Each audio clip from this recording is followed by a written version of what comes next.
Hello, let's do some mindful activity today. Let's paint using spent coffee grounds and some watercolor painting. I'd like to first start just touching all the different utensils, brushes, and then I just let it flow.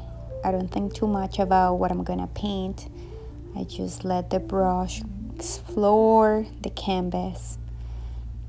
Everything I do is right, nothing is wrong. Then I felt like adding some watercolor in yellow, tapping and tapping, and then I felt like adding some flowers.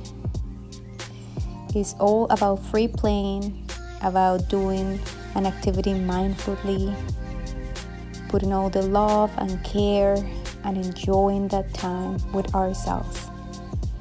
Have you ever painted with coffee or spent coffee grounds?